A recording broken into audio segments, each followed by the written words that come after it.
के स्वामी विष्णु द्वारा भौतिक सृष्टि की रचनाबद्ध जीवों के लिए भगवत धाम वापस जाने का सुअवसर है।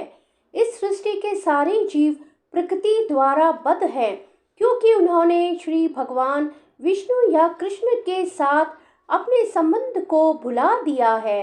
इस शाश्वत संबंध को समझने में वैदिक नियम हमारी सहायता के लिए है।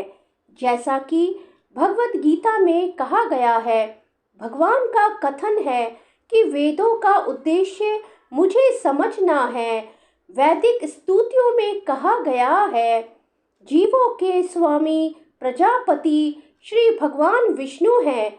श्रीमद् भागवत में भी श्रील शुकदेव गोस्वामी ने भगवान को अनेक रूपों में पति कहा है।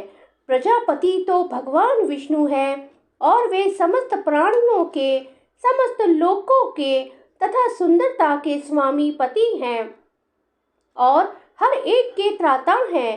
भगवान ने इस भौतिक जगत को इसलिए रचा कि बद्ध जीव यह सीख सके कि वे विष्णु को प्रसन्न करने के लिए किस प्रकार यज्ञ करें, जिससे वे इस जगत में चिंता रहित होकर सुखपूर्वक रह सके तथा इस भौतिक देह का अंत होने पर भगवत धाम को जा सके।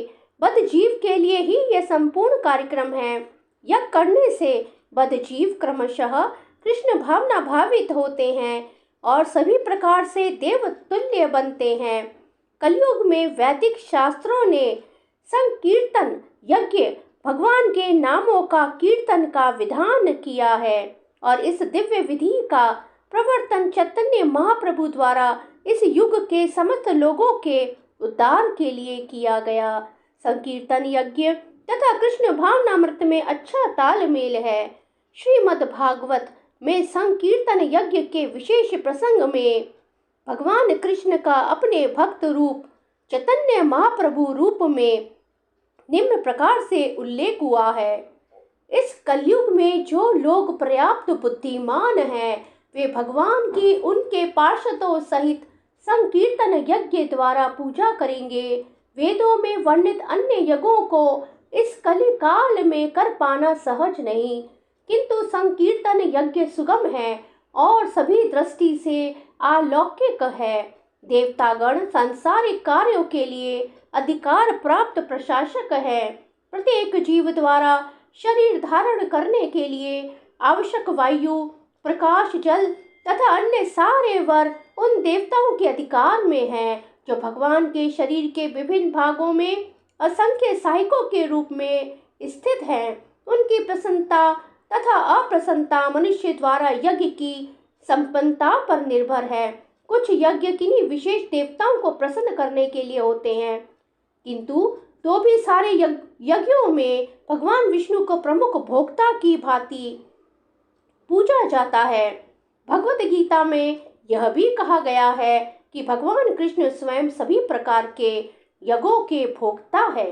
अतः समस्त यज्ञों का मुख्य प्रयोजन यज्ञपति को प्रसन्न करना है।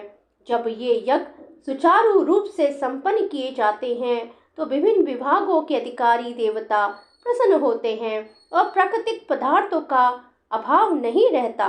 यज्ञों को संपन्न करने से अन्य लाभ भी होते हैं, जिनसे अनंतः भव बंधन से मुक्ति मिल जाती है। यज्ञ से सारे कर्म पवित्र हो जाते हैं।